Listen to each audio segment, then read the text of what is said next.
Today on the engine stand is a 1980 911 SC engine that we are told has broken head studs. So we are going to tear down the top end and see what it looks like.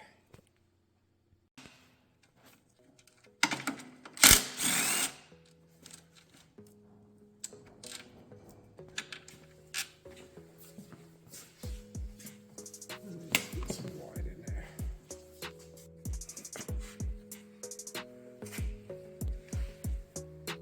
Hard to tell.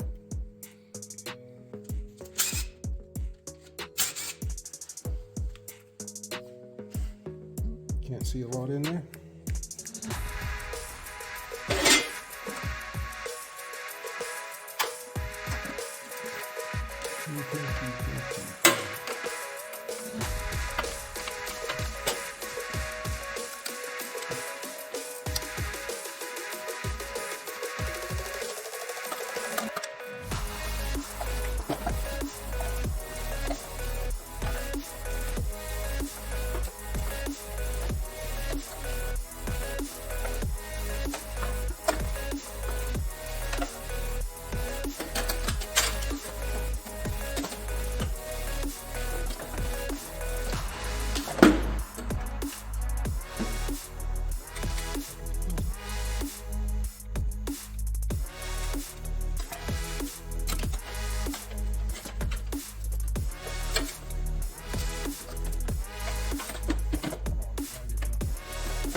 Sucked in a shop towel. Look at the other side, it's much worse.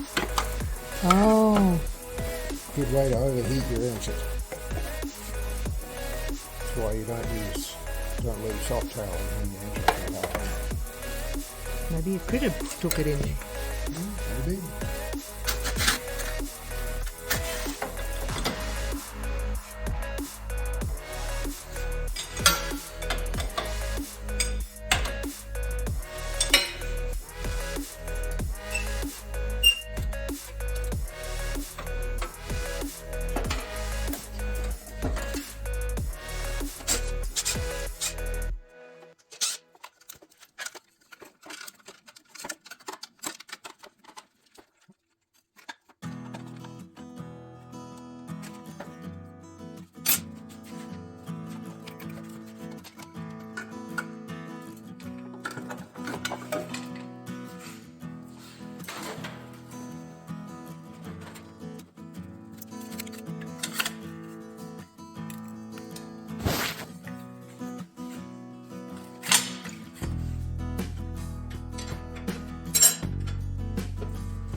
Crusty stuff down here.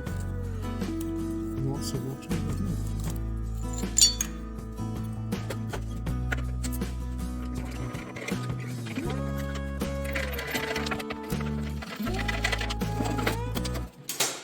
It's worse on this side. Yeah, it doesn't look like it's coming from the oil return tubes. The way it's running down from up here, that's more like a rock has come loose.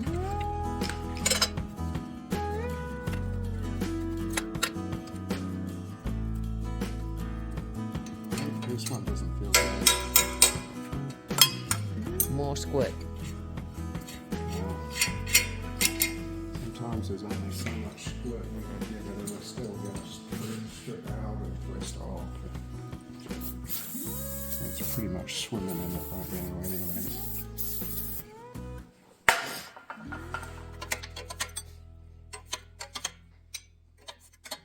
Can you heat them? I can, but that may or may not do anything because the heat's going to transfer straight into the air injector. And it's going to expand at the same rate.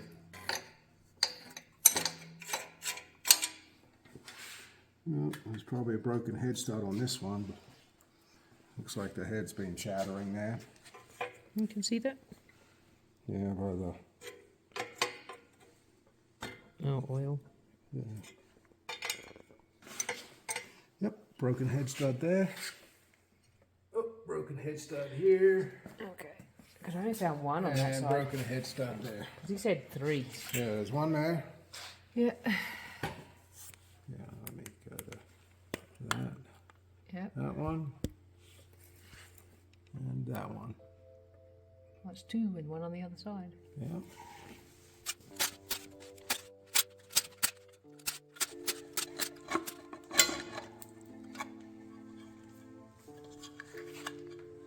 Yeah, look at that. Just glued it on.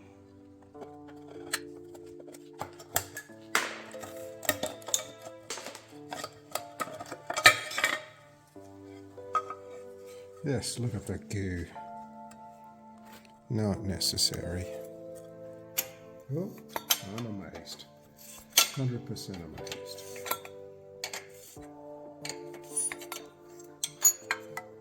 I really thought that was going to snap.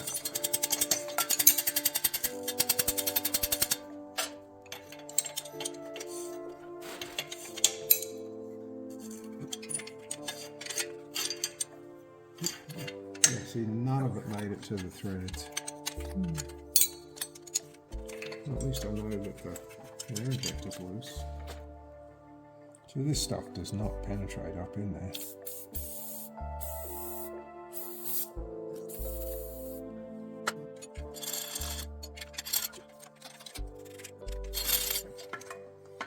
Yeah, see, none of that stuff penetrates in there. Well, you can see this oil return tube was leaking. Raining out right down there. I could do a lot of things. I could take the can, timing chain stuff out as well. But for right now, I'm just going to loosen off all of my markers. All of these elephant's feet have been over tightened.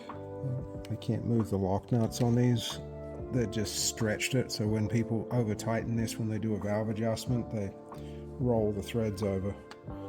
So we'll have to probably change. Yeah, that one's all locked up. Change all of those. Yep, that one's all locked up. There we go, one that moves. This one's all boogered up too. See where the height was on that too? See how far out it was? I wonder if they cut the back of that valve. Same thing? Same thing. They're all boogered up. Usually the one mechanic adjusts all the valves. Oh, that one just moves.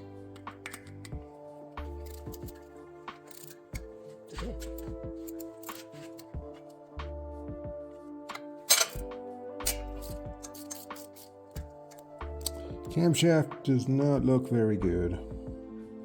Rock is definitely worn.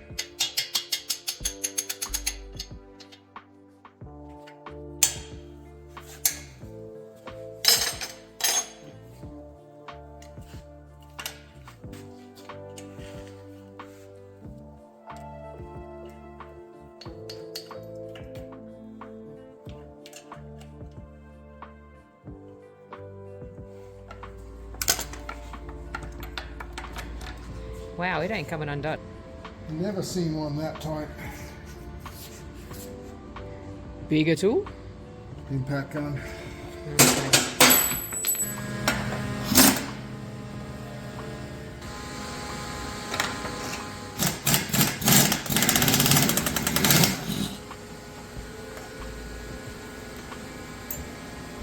Very tight.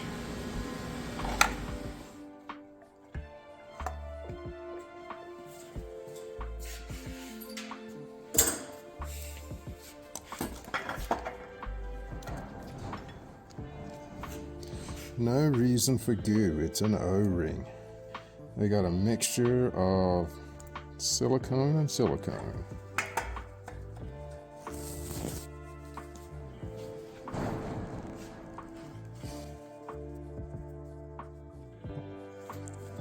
Chunk out of that one.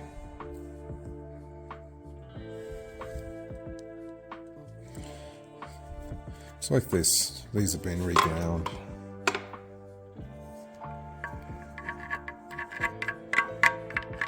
Interesting. A lot of movement. Yeah, a lot of flop. I wonder if that was before they put the chain tensioners in. On the cam area, yes. On everything. The rocker shafts weren't super tight. Yeah, because they're hard to tighten. Anything that was tightenable with a big wrench, they've over tightened. For everything, it's just really tight.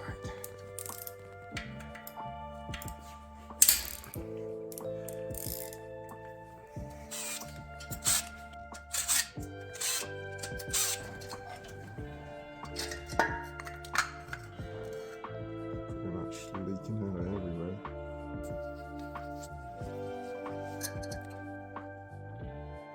Vintage.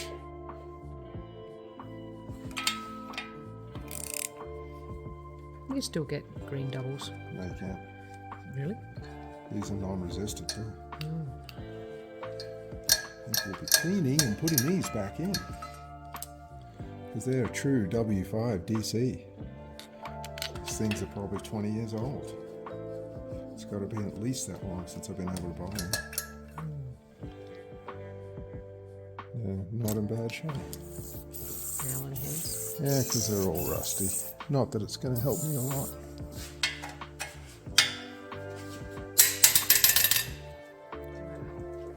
Yeah, everything's really tight.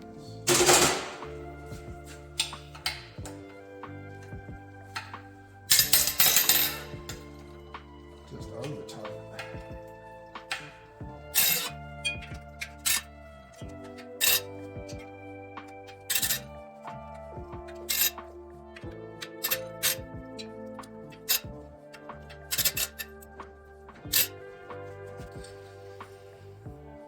They're just rusty. Rusty, over tightened. Does it pull on the studs or the... Of course. Oh. So that's why they could... There's no broken ones on this side? Yeah, there is. Oh, it's just here, okay. So did it snap it?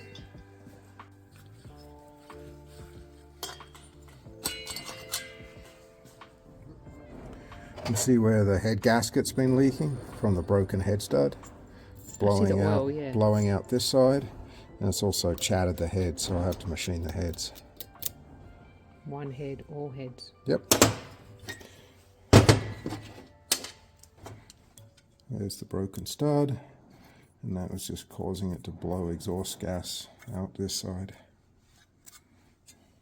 Oh, this, it's an SC, yeah. Oh, it's done. Oh. Not done. Yeah, it's done. Yeah. All SCs have them done. There's only the 2.7s that weren't. I figured that out in 77.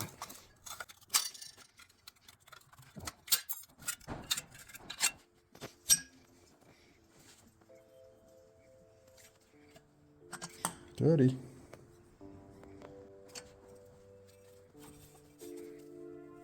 Is it lined? No, It's just a... it's plated. like Nickersill. It is, Nickersill. Like group 6. You can still see some of the hone marks. It looks like somebody's had a go at it, because Marley does not hone like that. Stop.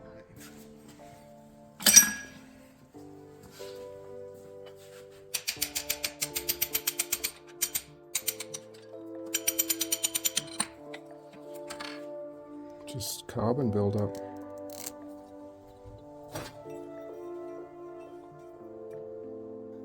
Big score down the side of the cylinder there. I don't know, I think these are done. Because I'm catching a lip and it looks like it's worn through at the top there.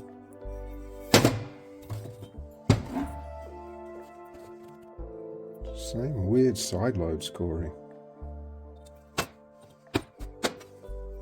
Somebody's tried to hone this one.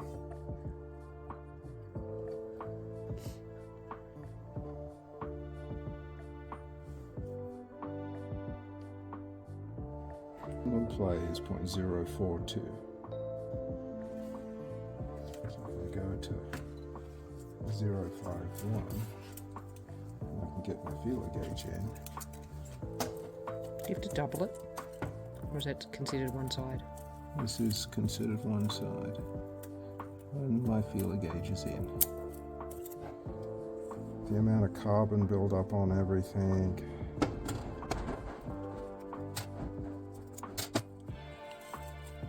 No resistance there at all. So these are done.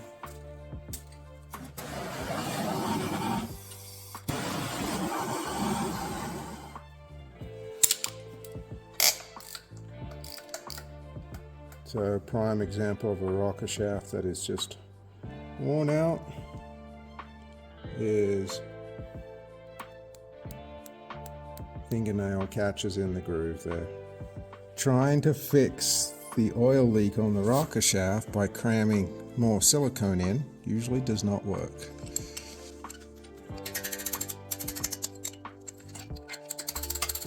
These are all done.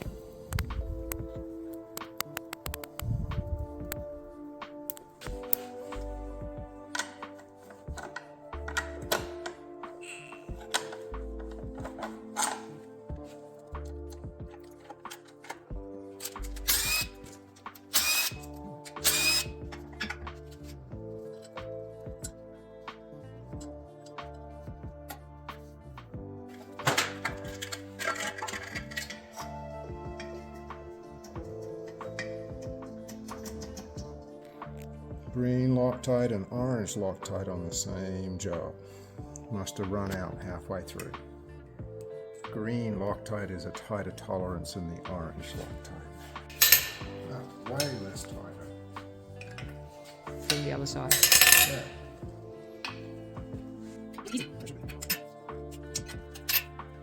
Yeah, whoever was doing the other side lost their torque wrench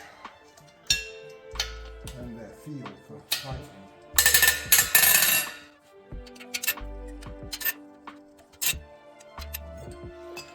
These studs are the old studs too, because in the late 80s, early 90s, all the Dilavar studs were plastic coated, and these are not. So these are probably the original studs.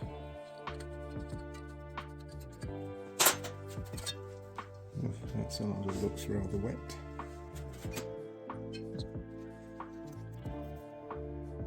It's got enough of the we're machining anyway. It's got enough of a lip.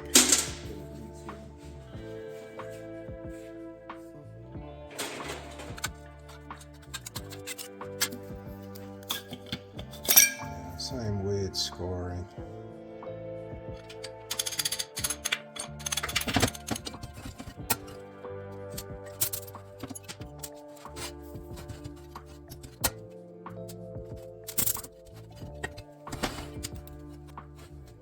Tight. Can't tell, it's got those stupid Teflon.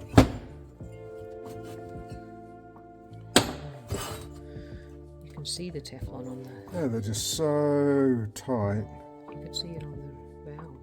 Oh, it does not look good. I never, ever installed them. This looks like original valve guides. Yeah, that valve is done.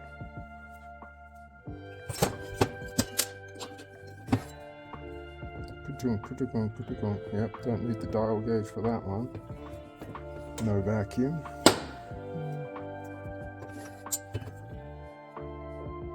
That one is also done. At least it pops.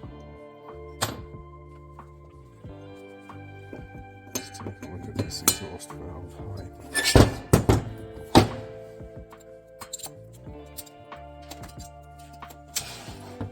See if the seat's even cuttable.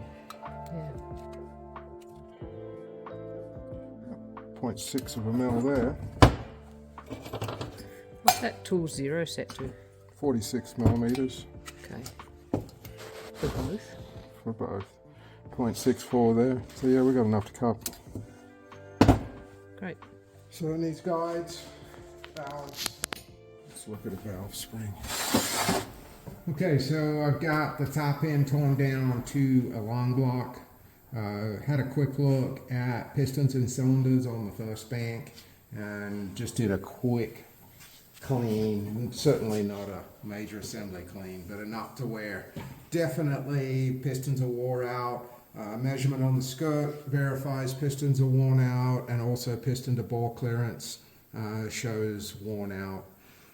Rocker gear is pretty scored up. Camshafts, I need to take a minute and actually wash those. Got some marks on them. Don't know if we should replace or grind. Not a big fan of grinding. Replacing would be a better step.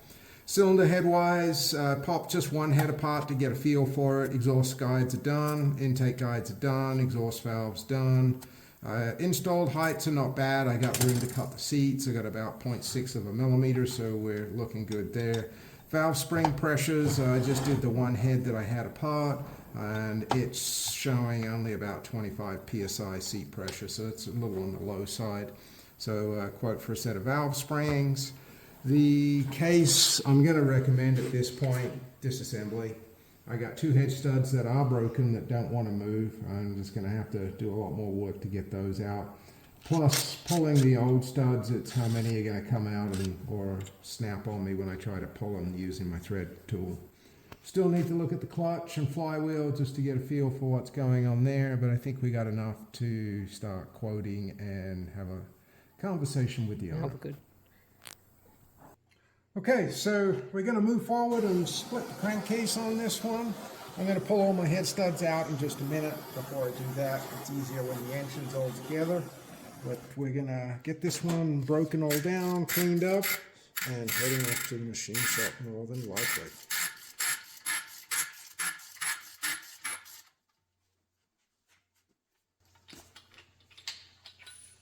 That was one. One. Yeah, corrosion, about to break. Right there. Because it's rusty. Yep. That's why they started coating them. That's metal. Big chunk of something. So it looks like we'll have a surprise for us when we get in there. Oh yeah, look at that big piece of something.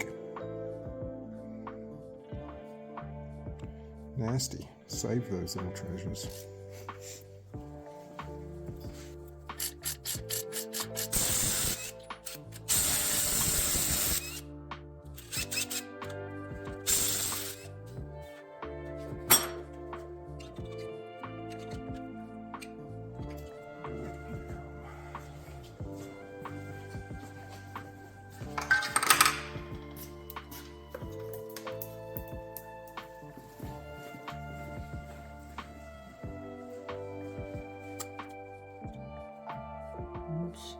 Mine seal was damaged when they put it in. Still held. No, it's a big glob of silicone on the outside. So no, did not hold. Crank does not look awful. That needs disassembly, obviously.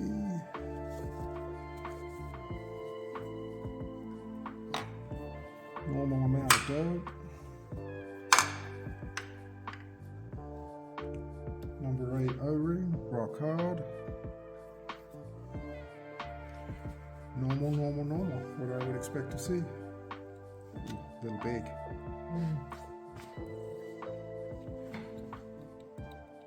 I can hear it. You could here. Something has been rubbing there. Some debris must have got down in there from somewhere. So we've had something go through our intermediate shaft. This is most likely the chunk of aluminum that we saw sitting in the pan. And all the teeth are burred up. There's also quite a lot of backlash just in feeling it. So we're going to most likely need to put a gear on there as well. Bearing-wise, things don't look bad though. We'll have to obviously do a lot more cleaning before we'll know 100% on everything.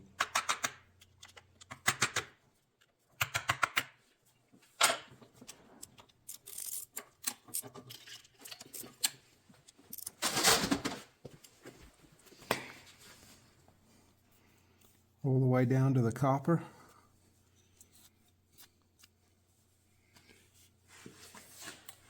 But looking at how much gunk is coming out, and this is one of the higher mileage engines that we've had apart recently, you can see the difference of what oil changes do for you. You can see this one certainly had a lot more consistent oil changes when really that's all we got left. That's awesome.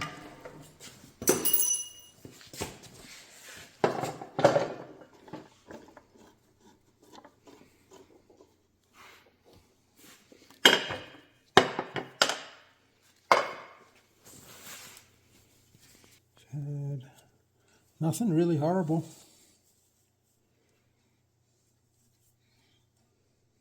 Intermediate shaft bearings are in worse shape.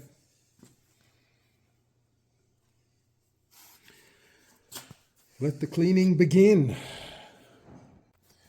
So this is a higher mileage engine. We think it's around 180,000 miles as best we can tell. And looking at the crank bearings, really not super bad. We can see some of the wear patterns though. If we look at the top part of the bearing where it's had almost no contact, and yet where it's been pushing out around here. We can see on D2 right here, it's had something pretty significant run through. You can feel it even through my rubber glove. But one of the big things to look at is our intermediate shaft bearings, and more we're seeing these just really beat up. One of the advantages of doing the close and hone on the crankcase bore is we can straighten this and have it corrected as well. So it kind of brings everything back into spec. A little bit of wear up here on the thrust side. But when you look at the other side of the case, the intermediate shaft has almost no wear on this bearing on the other case half. And it's about the same on the thrust bearing. So there's some alignment going on here on the intermediate shaft that needs to be addressed.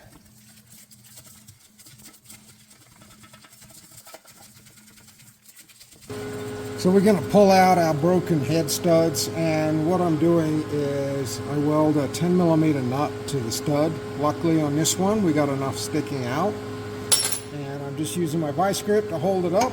I'm going to go ahead and weld it.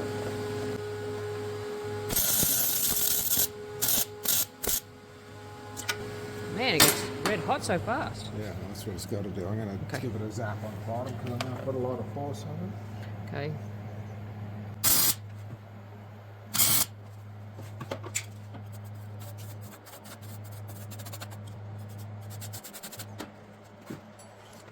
Okay, I'm still going to apply some heat around the case here just to melt the Loctite, because I don't know if you can see it on that one, but there is Loctite in these threads, just to try and help it as much as I can.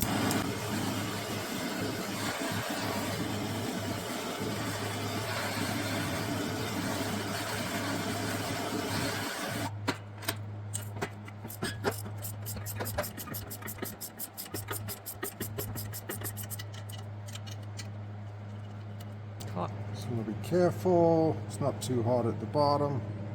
There we have it. We got one more left to do. So we've washed up our engine cases. I mean, they're not 100% spotless yet or anywhere close to reassembly, but enough to where we could take some measurements. And looking at the crank bore on this one, it has a distortion of about almost 0.1 of a millimeter, especially as we get closer to the back. This is actually the worst journal right here. As it comes forward, it gets progressively better, but even up here, we've still got a 0.06 of a millimeter distortion. So we're going to button this one up and send it out. We're going to have it closed and hone, and pretty much now with what we saw on the intermediate shaft, it's going to be good because that'll actually correct that. When they close and hone it, the case is surfaced on both sides, which closes this tunnel back down, and then they put a ream through these two bores to bring them back to the correct sizes. So we're actually going to correct our intermediate shaft. I do believe there's a little torsional twist going on there based on the wear on the bearings that we saw. But this one's going to be moving forward. We've still got lots of cleaning. We've got heads to do. We've got a ton of work in front of us.